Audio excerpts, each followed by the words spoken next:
Coronavirus, la pandemia. ¿Cuáles son los síntomas? ¿Cómo se transmite? ¿Qué puedo hacer para protegerme y prevenir la propagación de la enfermedad?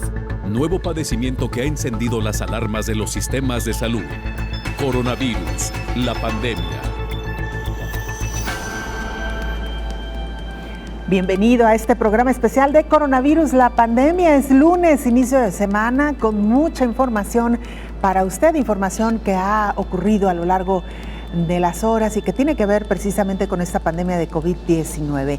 Hoy hablaremos, entre otras cosas, de las investigaciones y pruebas masivas que se han hecho, pero además de la relación de filogenia. De esto estaremos hoy hablando, que sin duda alguna es un tema de mucho interés. La COVID-19 ha acelerado las investigaciones biotecnológicas, biomédicas y de virulencia para detectar con exactitud las características del virus y la relación filogenia. La Organización Mundial de la Salud, de nuevo, nombra un experto para investigar si el virus pasó de animales a humanos en los mercados de Wuhan o si se filtró en un accidente de laboratorio. Recordará usted que ya la Organización Mundial de la Salud había enviado a un grupo de expertos que tuvieron ciertas dificultades para realizar la investigación. Bueno, pues hoy de nueva cuenta enviará a otro grupo de expertos a ver si pueden investigar un poco más sobre el origen de este virus SARS-CoV-2.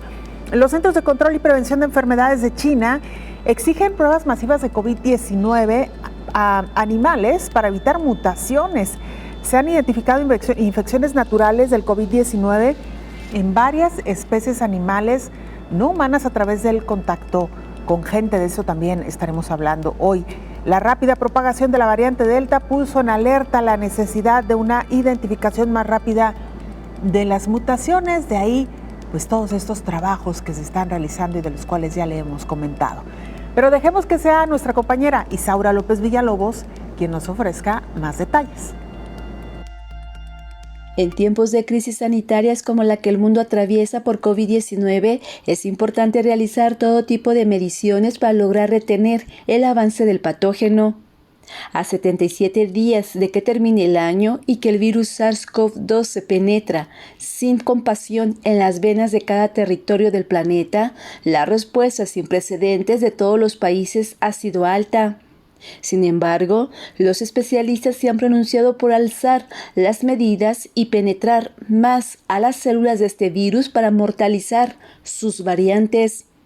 La velocidad y la gravedad de la pandemia ha sido tal que el Sistema de Salud Mundial ha establecido diversos mecanismos para tratar de identificar a tiempo el virus. La ciencia ha buscado dar un paso más a esta emergencia sanitaria, comparando características del virus con las células humanas para determinar el grado de vulnerabilidad, pero también para lograr encontrar la plataforma más exacta para detener los máximos riesgos a la salud que se puedan presentar. La COVID-19 ha acelerado las investigaciones biotecnológicas, biomédicas y de biovirulencia. En el caso de las pruebas de detección, se ha buscado nuevas estructuras para identificar con exactitud las características del virus y la relación filogenia. A 2 meses y medio de cumplir 2 años con la emergencia de salud pública de preocupación internacional, nombrada por la Organización Mundial de la Salud como pandemia en marzo de 2020, aún no está claro su origen. Pero los primeros estudios filogénicos realizados en varios países han señalado que el virus pudo haber provenido de murciélagos y de allí haya pasado al ser humano a través de mutaciones o recombinaciones sufridas. Sin embargo, sigue siendo un enigma la información en el centro del lugar donde surgió, China. La información se mantiene cerrada. Los expertos de la Organización Mundial de la Salud han acudido sin tener más amplitud, solo muestras y evidencias aportadas por las autoridades chinas. En los últimos días, la OMS informó que un nuevo grupo de trabajo podría ser la última oportunidad para encontrar los orígenes de la COVID-19.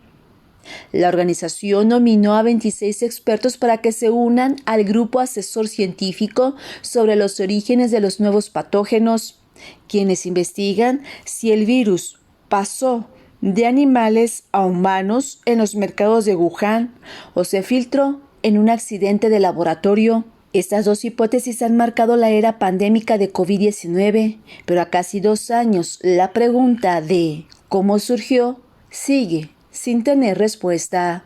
Informó Isaura López Villalobos. Bueno, ya nos lo explicaba nuestra compañera Isaura López Villalobos, la importancia de conocer el origen del virus. Si bien es verdad, se tuvo en tiempo récord la formación genética o la conformación genética del virus SARS-CoV-2, lo cual permitió que se avanzara de manera mucho más acelerada en la creación de vacunas contra este virus. Es muy importante no solamente conocerlo, sino saber de dónde proviene y cómo se difundió en todo el mundo. Vamos ahora a Ginebra, Suiza, sede de la Organización Mundial de la Salud, para que nuestra compañera Verónica López, corresponsal de la agencia EFE, nos actualice el informe más reciente. Verónica, te escuchamos. Hola, ¿qué tal? Buenos días, Belén. Buenos días a todo el auditorio de Canal 44. Los casos y muertes por COVID-19 continúan descendiendo. Lo hacen en todas las regiones, excepto en Europa. En total, desde el inicio de la pandemia, más de 239,5 millones de personas se han contagiado y de ellas cerca de 4,9 millones han fallecido. El 72% de las muertes se han producido en América y Europa, mientras que Asia, el continente donde surgió la pandemia, reporta el 23%. La Organización Mundial de la Salud considera que el número real de muertes supera los datos oficiales, debido sobre todo al colapso sufrido por el sistema sanitario de muchos países. Pero la situación mejora en general según avanza la vacunación. Brasil, el segundo país con mayor número de muertes, solo superado por Estados Unidos, ha conseguido inmunizar este domingo al 50% de la población, precisamente en el día en que registró menos fallecidos en 2021 y con los contagios a la baja. También Perú ha superado este objetivo del 50% con 14 millones de personas vacunadas con pauta completa. Por el contrario, sigue preocupando Rusia, lejos de mejorar, con más de 34.000 nuevos casos en las últimas 24 horas. Supera el máximo de contagios por quinto día consecutivo y se mantiene en torno a los 1.000 fallecidos. La mejoría en los datos anima a los países a flexibilizar las medidas. Corea del Sur la relaja a partir de hoy y la Meca ha vuelto este domingo al 100% de su capacidad en la Gran Mezquita. Las autoridades saudíes han eliminado también el distanciamiento social. Por su parte, Venezuela, que prevé tener el 95% de la población inmunizada a finales de este año, ya ha anunciado una flexibilización amplia para los meses de noviembre y diciembre. Por otro lado, Egipto se suma a los países que exigen la vacunación de sus empleados públicos. No podrán acceder a su puesto de trabajo a partir del 15 de noviembre si no están inmunizados. Reportó desde Europa Verónica López para el programa Coronavirus, la pandemia. En medio de las variantes que han surgido a lo largo de esta pandemia, destaca sin duda alguna la variante Delta y destaca por su propagación, por su nivel de propagación de contagio y también por la severidad en algunos síntomas. Domina esta variante con cerca del 80% tan solo en un país como Chile. De los 7.418 datos analizados durante el mes de septiembre, 4.533 corresponde a la variante de preocupación Delta. Es la cuarta semana consecutiva en la que esta variante es la que predomina en este país, en Chile. A través del programa de vigilancia genómica se han analizado 18.491 muestras de casos confirmados de SARS-CoV-2 entre el 22 de diciembre de 2020 y el 4 de octubre de este año, de acuerdo con el último corte. Según la información publicada en la plataforma internacional, Chile dispone de 10.526 genomas completos al mes de octubre de este año. Es uno de los países de Latinoamérica que más genomas ha compartido. Desde la identificación inicial del SARS-CoV-2 hasta el 4 de octubre de este año, se han compartido a nivel mundial alrededor de 4 millones de secuencias genómicas completas a través de bases de datos de acceso público de GISAID. La OMS vigila el comportamiento genético del virus con énfasis en la aparición de nuevas mutaciones que pueden evolucionar con el tiempo y aumentar la transmisión o severidad de la enfermedad por SARS-CoV-2. Informó Elizabeth Ortiz. La Agencia Regulatoria de Medicamentos, mejor conocida como FDA en Estados Unidos, aprueba la tercera dosis de la vacuna anti-COVID de la farmacéutica Moderna para personas de mayor riesgo por enfermedad. A un mes después de aprobar la tercera dosis de la vacuna anti-COVID de Pfizer, los expertos de la FDA de Estados Unidos votaron unánimemente a favor de aplicar una tercera dosis de refuerzo de la vacuna contra la COVID-19 de la farmacéutica Moderna a grupos poblacionales en riesgo. Quienes hayan sido inoculados con la vacuna de Moderna hace 6 meses o más podrían recibir un refuerzo de media dosis para aumentar la protección contra la COVID-19. El comité acordó autorizar el refuerzo a 3 categorías de la población: adultos mayores de 65 años, personas con alto riesgo de desarrollar la enfermedad de forma severa y personas con una alta exposición al virus. Este último grupo contempla a trabajadores de supermercados, sanitarios, presos y personas sin hogar. Durante la presentación ante el comité de la FDA, una representante de Moderna argumentó que el suministro de la tercera dosis es clave para combatir la variante Delta y señaló que el coronavirus sigue siendo una amenaza para las personas no vacunadas en el país. Este refuerzo de 50 microgramos, la mitad de la dosis, se aplicaría después de los 6 meses de la segunda inyección de la vacuna Moderna. La FDA afirmó que no hay evidencia de que toda la población necesite refuerzos, por eso solo autorizó la medida para algunos sectores poblacionales, informó Rocío López Fonseca. Vamos a hacer nuestra primera pausa, regresamos con mucha más información.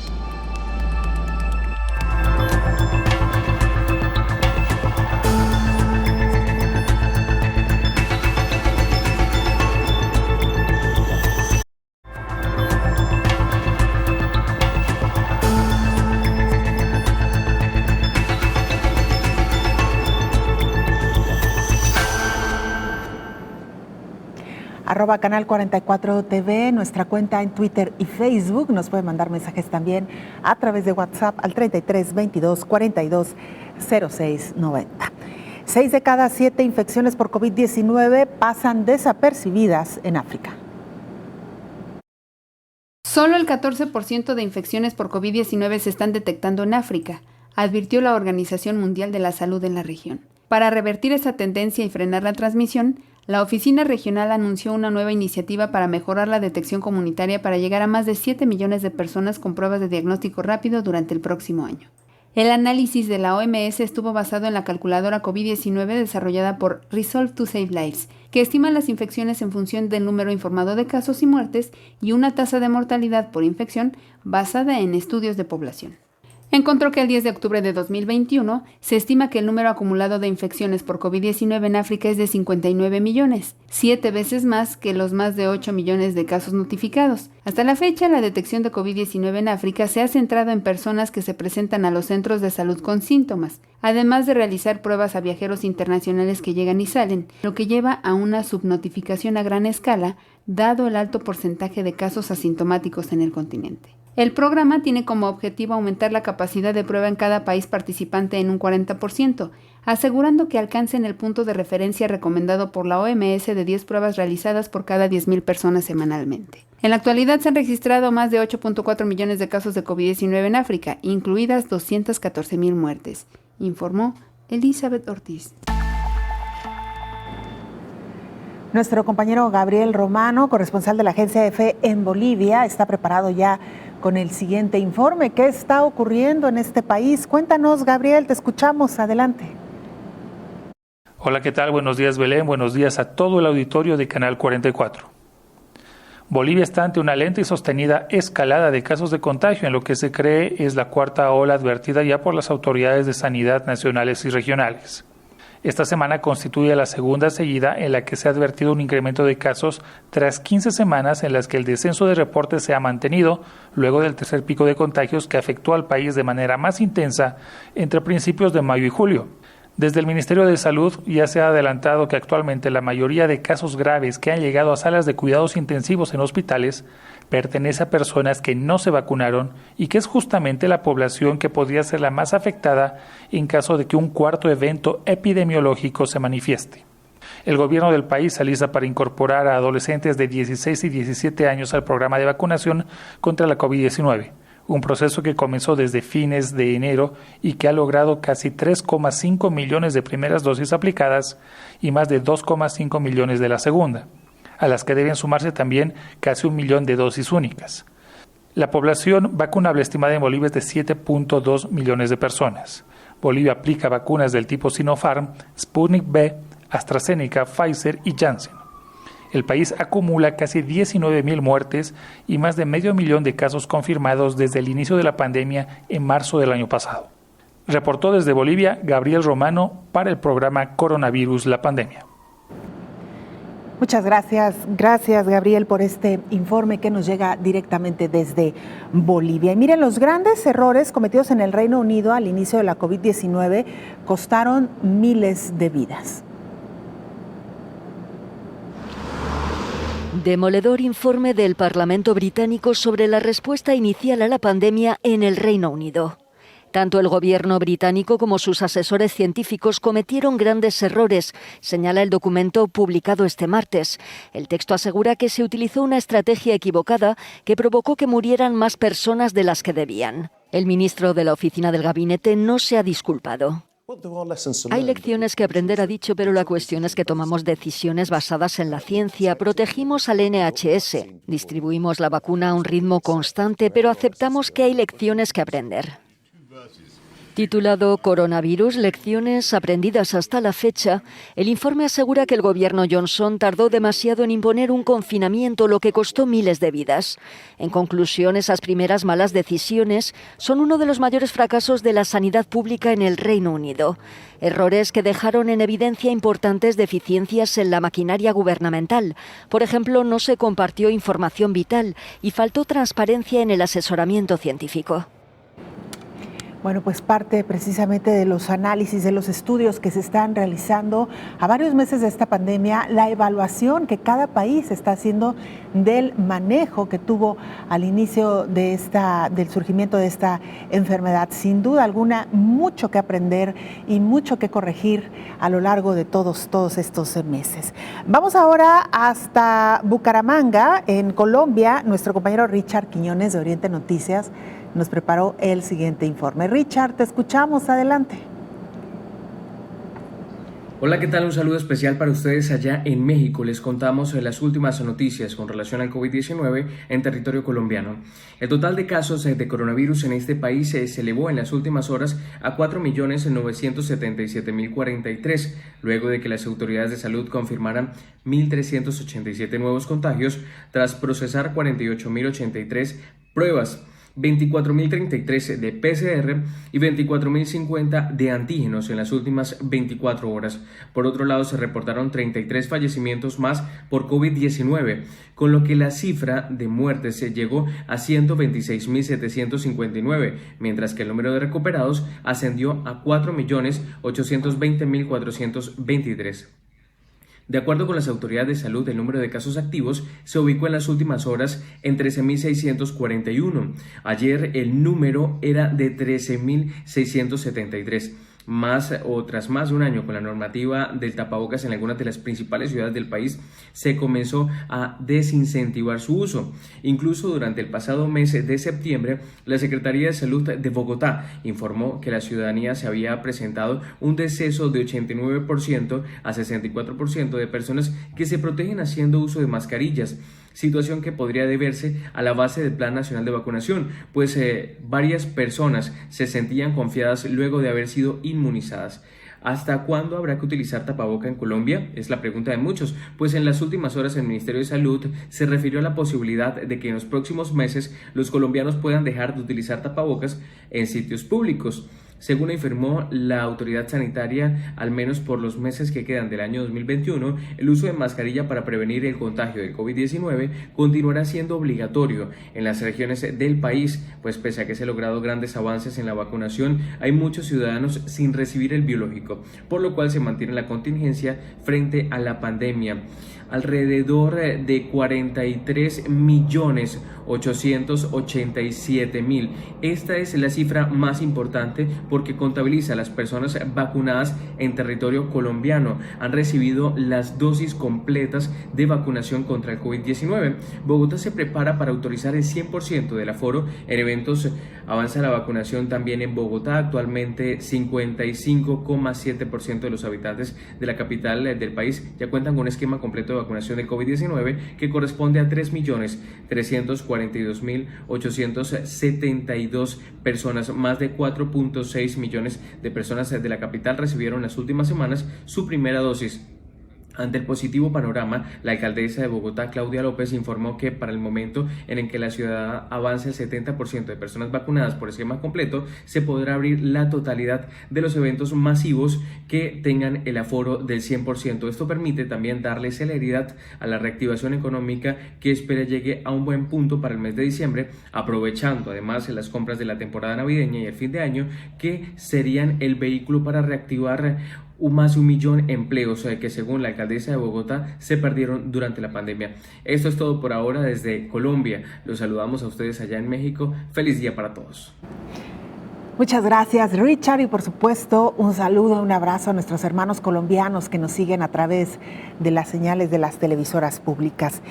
Y mira, este informe que nos presenta nuestra compañera Rocío López Fonseca, sin duda alguna muy interesante. Es el cruce de datos que también se ha hecho a lo largo de la pandemia y que nos ha permitido visibilizar otras problemáticas. En este caso, la tuberculosis, y es que varios pacientes enfermos de tuberculosis estuvieron vinculados también a la enfermedad de COVID-19 con un alto índice o un alto riesgo de morir.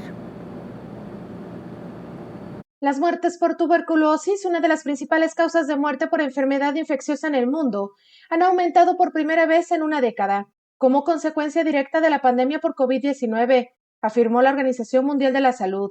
Los nuevos datos de la Agencia de la Salud revelan cómo el progreso mundial de los últimos años en la lucha contra esta enfermedad prevenible se ha invertido desde que la pandemia desbordó los sistemas de atención sanitaria en 2020. Impidiendo que las personas vulnerables pudieran buscar asistencia.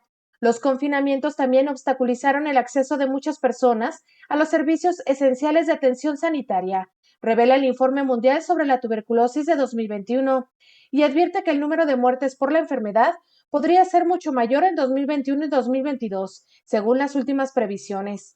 Este informe confirmó las advertencias sobre la interrupción de los servicios sanitarios esenciales debido a la pandemia que podría empezar a desbaratar años de progreso contra la tuberculosis, lamentó el director general de la OMS, Tedros Adhanom. Se trata de una noticia alarmante, señaló el funcionario sobre la necesidad urgente de inversiones e innovación para erradicar las lagunas en el diagnóstico, el tratamiento y la atención de los millones de personas afectadas. El informe sobre la tuberculosis, que abarca la respuesta a la epidemia en 197 países y zonas, revela que en 2020 murieron alrededor de 1.5 millones de personas de tuberculosis, más que en el 2019.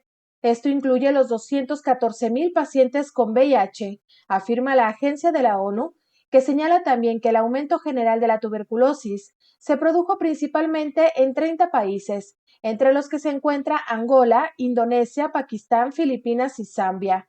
Debido a la nueva pandemia de coronavirus, muchas personas no pudieron ser diagnosticadas en 2020 porque no pudieron acceder a la prestación y al acceso a los servicios esenciales de tuberculosis, informó Rocío López Fonseca.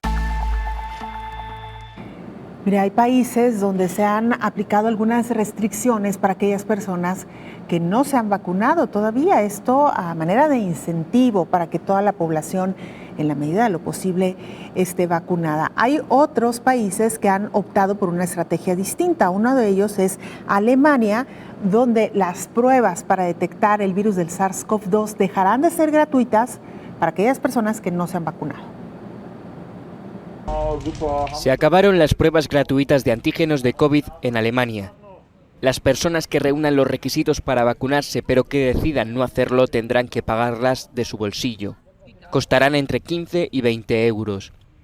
Se trata de una medida destinada a fomentar una mayor aceptación del sistema de vacunación contra la COVID. Una política similar entra en vigor en Francia el 15 de octubre, tanto para las pruebas de PCR como para las de antígenos. Mientras, los hospitales de Rumanía están luchando para hacer frente a un aumento de las infecciones por COVID-19 a medida que la variación Delta se extiende por todo el país. El coordinador de la campaña nacional de vacunación ha comparado la situación con la de Italia de hace un año.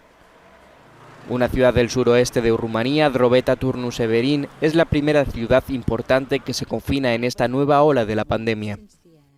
Mientras tanto, en el Reino Unido, el Servicio Nacional de Salud insta a los ciudadanos a vacunarse contra la gripe a medida que se aproxima el invierno. Los expertos temen que la enfermedad respiratoria pueda resurgir después de que las medidas de aislamiento contuvieran los casos el año pasado. Bueno, pues así la situación en Alemania y estas disposiciones para incentivar la vacunación entre su población. España elimina restricciones luego de 16 meses, esto para los viajeros. A partir del 15 de octubre, el gobierno español eliminará la limitación de acceso a las terminales de los 46 aeropuertos de su territorio. Con esta medida avanza para la recuperación de la actividad económica y la paulatina vuelta a la normalidad, en particular de cara a una reactivación del turismo. En línea con las decisiones que están adoptando gran parte de los aeropuertos europeos, se permitirá el acceso de acompañantes a las terminales aeroportuarias, aunque el ingreso se podrá ver limitado en momentos de gran afluencia para evitar que se produzcan aglomeraciones. Dentro de las instalaciones aeroportuarias, seguirá siendo obligatorio el cumplimiento de las medidas higiénico-sanitarias establecidas por las autoridades. La medida restrictiva impuesta el 7 de julio de 2020 solo permitía el acceso al aeropuerto a los pasajeros provistos de un boleto o tarjeta de embarque válido a las 6 horas anteriores a la salida prevista del vuelo, así como los acompañantes estrictamente necesarios de menores, personas con movilidad reducida u otra causa debidamente justificada, informó Elizabeth Ortiz.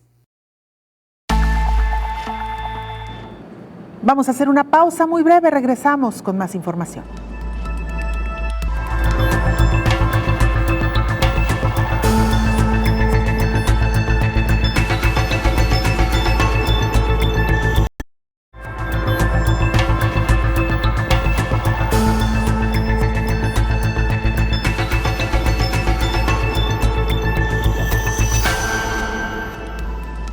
China también continúa explorando qué fue lo que sucedió con este virus SARS-CoV-2, pero lo más importante, cómo es que se ha estado transmitiendo o se transmitió de animales a humanos. Es por ello que exige realizar pruebas de COVID-19 de forma masiva a animales. El director del Centro de Control y Prevención de Enfermedades de China, George Gao, exigió pruebas masivas de COVID-19 a animales para evitar mutaciones.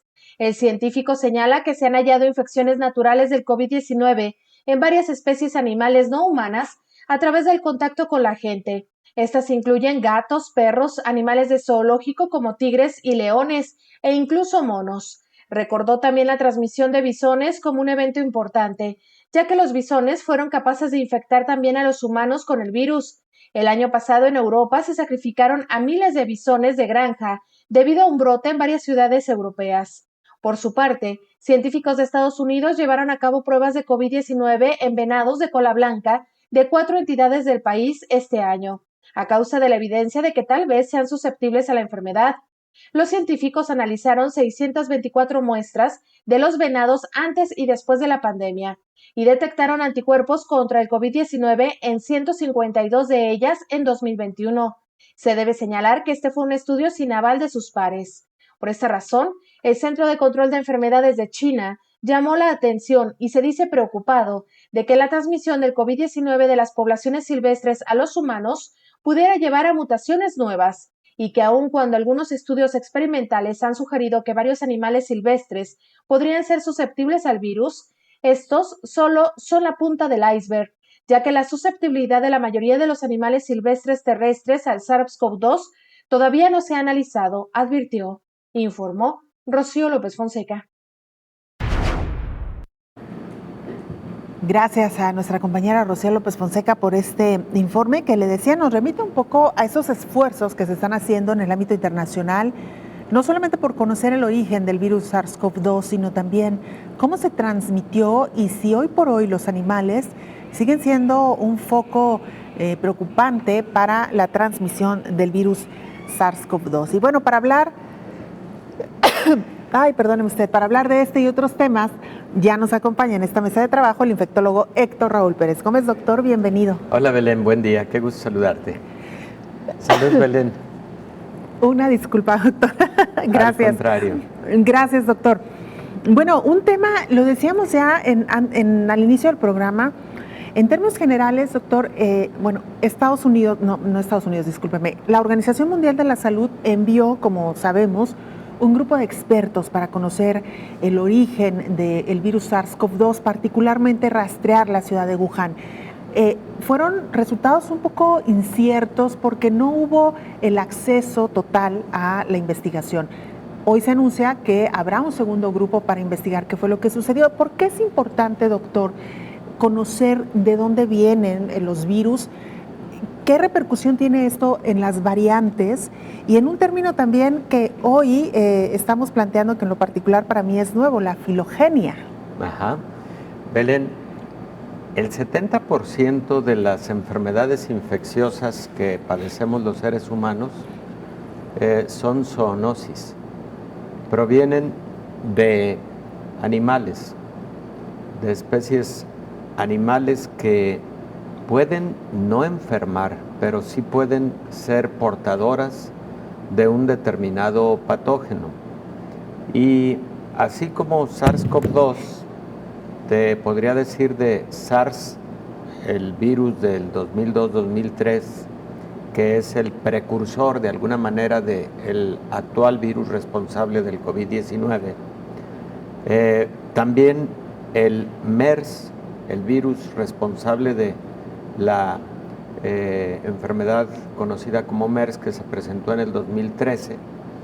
De igual manera, por ejemplo, la brucelosis proviene habitualmente de especies animales, no se transmite de humano a humano, habitualmente la adquirimos por ingerir carne o productos lácteos contaminados que provienen de especies animales.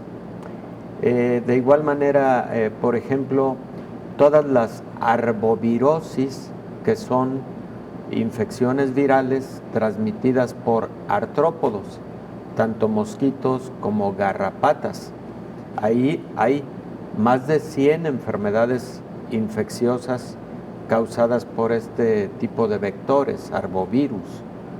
El mismo VIH, Belén, en múltiples momentos fue investigado y finalmente todo parece indicar que un poco antes de la década de los 50, probablemente haya sido desde la década de los 40 del siglo pasado, una especie de mono verde pudo haber sido el primer portador del virus de la inmunodeficiencia del humano y haberlo transmitido a los seres humanos sin que este mono enferme. Es un portador, digamos, sano. Y así te podría describir una cantidad de patologías, insisto, que tienen origen en especies animales.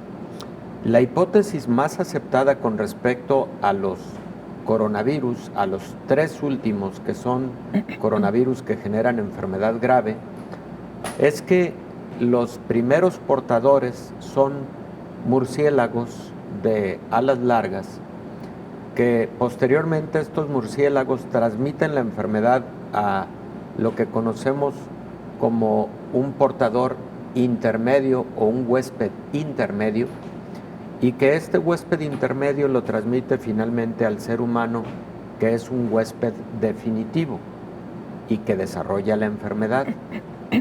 Ni el huésped primario, que es el murciélago de alas largas, o el intermedio, que para el caso de SARS-CoV-2 es un pequeño animal conocido como pangolín y que vive en diversas regiones en China y en Mongolia,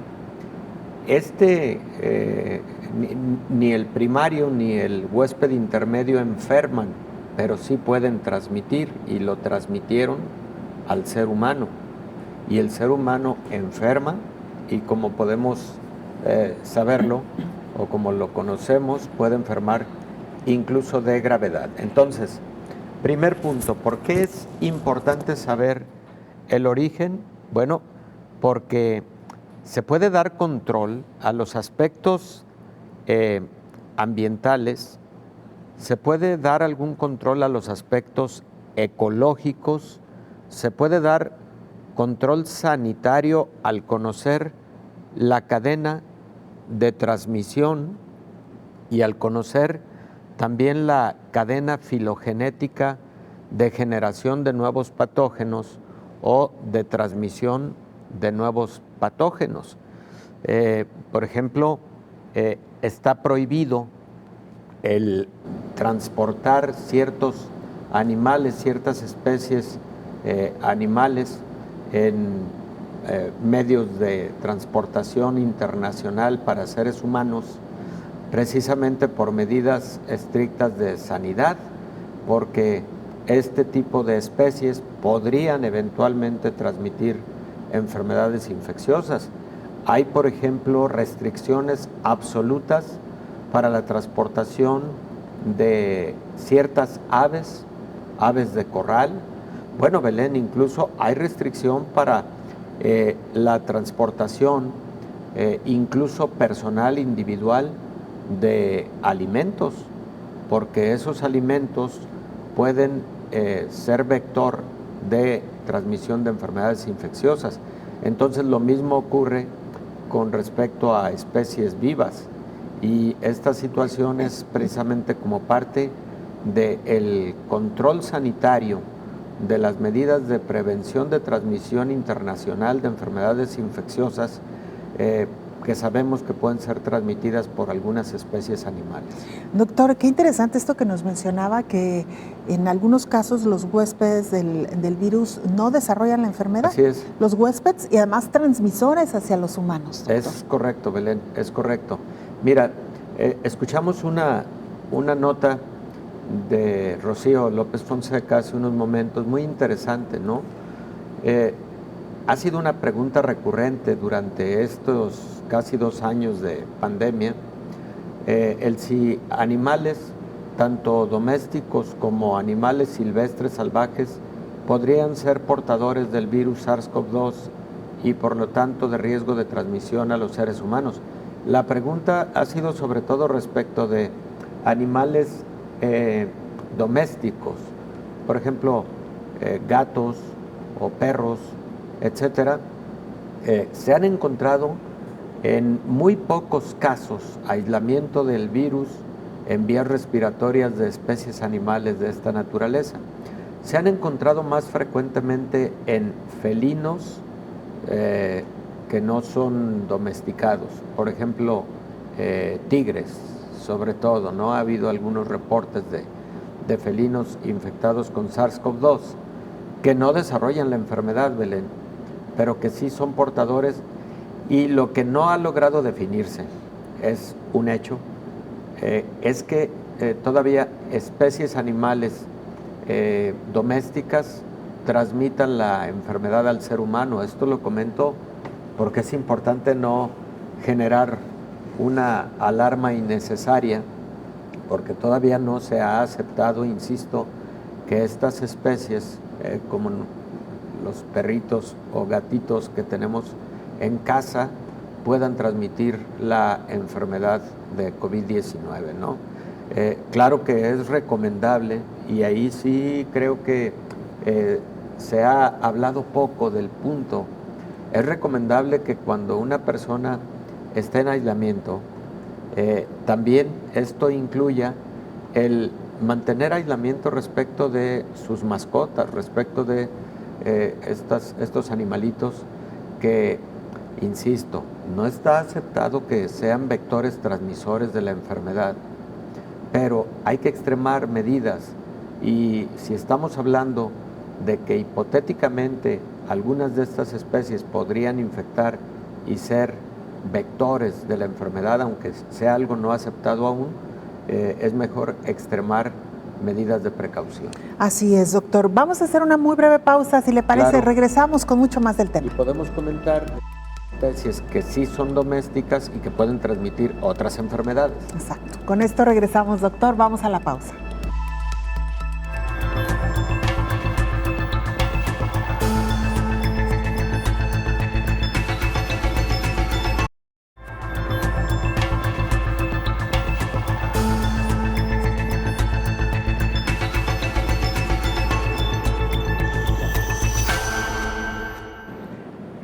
Estamos de regreso en este programa especial de coronavirus, la pandemia. Mire, desarrollan un sistema mundial con inteligencia artificial para identificar variantes de COVID-19. La rápida propagación de la variante Delta, altamente infecciosa, puso la alerta sobre la necesidad de una identificación más rápida de las mutaciones de COVID-19. Al unir a los gobiernos y las comunidades médicas en este desafío, la Universidad de Oxford y el Sistema de Análisis Global de Patógenos de la empresa Oracle ahora está siendo utilizado por organizaciones en casi todos los continentes. Las instituciones que utilizan la plataforma incluyen el Centro Hospitalario de la Universidad de Montreal, el Instituto de Investigación en Salud Pública de Chile y la Unidad de Investigación Clínica de la Universidad de Oxford en Vietnam. El sistema ahora es parte de la plataforma de evaluación de nuevas variantes de salud pública de Inglaterra. Los usuarios podrán acceder, cargar y procesar sus datos de secuencia completamente bajo su control soberano y recibir datos completamente analizados en tan solo 20 minutos de carga exitosa. Si optan por compartir datos, contribuirán a la visualización de información global en el tablero de instrumentos que revelan los cambios diarios en la forma en que avanza la pandemia y cómo está cambiando el virus. Esto permitirá una evaluación continua de la pandemia y ayudará a orientar las intervenciones nacionales y mundiales para frenar el impacto del virus, informó Elizabeth Ortiz. Gracias a nuestra compañera Elizabeth Ortiz. Doctor Héctor Raúl Pérez Gómez, antes de irnos a la pausa hablábamos sobre esta relación que ha habido, incluso histórica, de la transmisión de virus que han sido transmitidos de animales a humanos. Hablaba usted también de esta posibilidad de que los humanos, en medio de la pandemia de COVID-19, pudieran contagiar también a sus mascotas. Es algo que todavía no está 100% probado. No está 100% probado. Se realizan estudios a nivel mundial, Belén, para identificar este punto, porque sí tiene relevancia a la salud pública. Y tiene tanta relevancia que, como antes señalé, de confirmarse, sí se tendrían que identificar algunas medidas convenientes para que en un caso determinado al interior de una familia también haya ciertos cuidados respecto de la convivencia con las mascotas, ¿no? Hay personas que tienen una convivencia muy cercana, físicamente cercana. Hay personas que todo el tiempo están abrazando a la mascota, etcétera. Hay muchos afectos ahí al respecto de las mascotas que tenemos en casa, y eso claro que puede representar algún riesgo de transmisión de alguna determinada enfermedad. No estoy hablando estrictamente de COVID-19, que no ha sido todavía terminado de estudiar respecto de este escenario, pero sí de otras enfermedades infecciosas, ¿no? Claro, doctor. Y que justo eso sí se ha identificado, claro, el contagio entre humanos y mascotas. Sí, por supuesto, Belén. De hecho, mira, por ejemplo, los perritos pueden transmitir algunas enfermedades infecciosas que generan diarrea en el ser humano, como por ejemplo la criptosporidiasis o la isosporidiasis. Por ejemplo, los gatos pueden transmitir una enfermedad al ser humano parasitaria conocida como toxoplasmosis. Es una enfermedad muy conocida y que hay que cuidar mucho de que las mujeres, por ejemplo, embarazadas, no enfermen de toxoplasmosis, o que las mujeres embarazadas no tengan infección latente por este patógeno parasitario llamado Toxoplasma gondii. Esos son ejemplos de patologías transmitidas por animales que frecuentemente son mascotas. Por ejemplo, las personas que se dedican a la crianza de palomas mensajeras o de aves diversas, incluyendo aves de corral, pueden tener mayor riesgo de enfermedades como histoplasmosis, pueden tener mayor riesgo de una enfermedad pulmonar llamada psittacosis. Entonces, la relación de patología animal o de infección animal, que no es lo mismo infección que patología, y patología en el ser humano, está plenamente reconocida, la tenemos plenamente identificada desde años, décadas, posiblemente incluso siglos. Y bueno, ¿qué decir del caso de animales silvestres que pueden transmitir enfermedades infecciosas graves, altamente mortales? La enfermedad infecciosa más altamente mortal, aguda, es la rabia humana. Entonces, pues ahí perros, gatos, ahora animales silvestres, todos los que tú quieras, pueden ser transmisores de rabia, por ejemplo. Los murciélagos pueden ser transmisores de rabia. De hecho, en la actualidad hay más transmisión de rabia humana a partir de especies silvestres que a partir de animales domésticos. Los animales domésticos habitualmente reciben vacunación periódica y sus dueños habitualmente están al pendiente de que tengan estas vacunas que los protegen y por lo tanto protegen a su entorno. Decías las garrapatas. Sí, perdón, Belén, doctor, que lo claro, interrumpí. no, es que las garrapatas son vectores artrópodos también. Cuando hablamos de arbovirosis y hablamos de enfermedades infecciosas que se pueden transmitir por artrópodos, artrópodo significa pata articulada.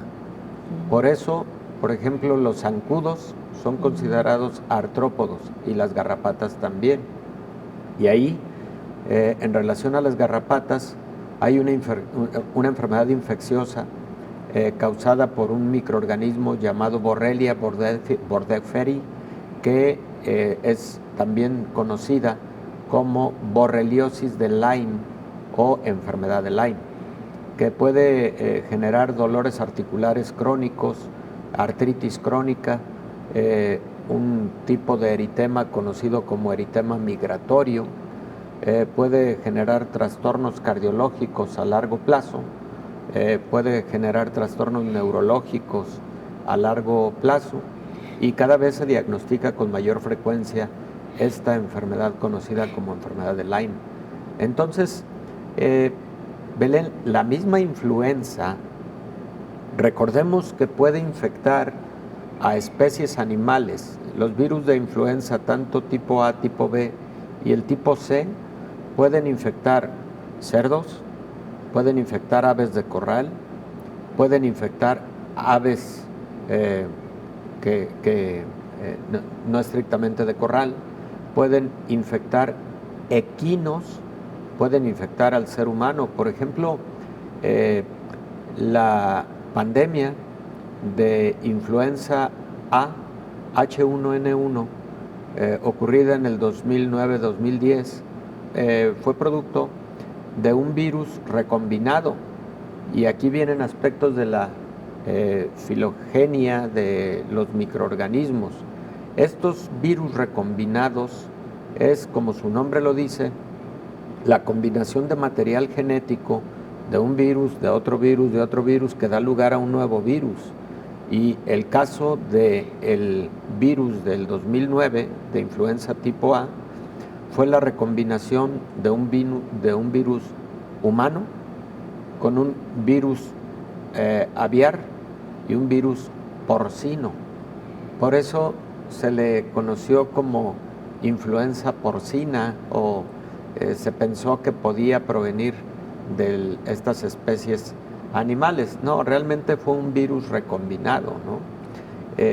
Los patógenos, por ejemplo, Belén, como algunos parásitos, pueden infectar primero a especies animales, como el caso de la tenia y la cisticercosis, que pueden infectar primero a las especies de porcinos y posteriormente al ser humano. Y el ser humano pues tiene mucho contacto, incluso consume carne de cerdo, ¿no? Exacto. Y qué decir, por ejemplo, del caso de la leche y sus derivados, en el caso de ganado bovino que está infectado por brucela, en la especie conocida como Brucella abortus, y que puede transmitir esa enfermedad llamada brucelosis cuando ingerimos leche contaminada de estas especies animales, ¿no? Sí, la gama es amplia, doctor, y habría, por supuesto, que detenernos en cada una de las enfermedades, porque bien que lo amerita.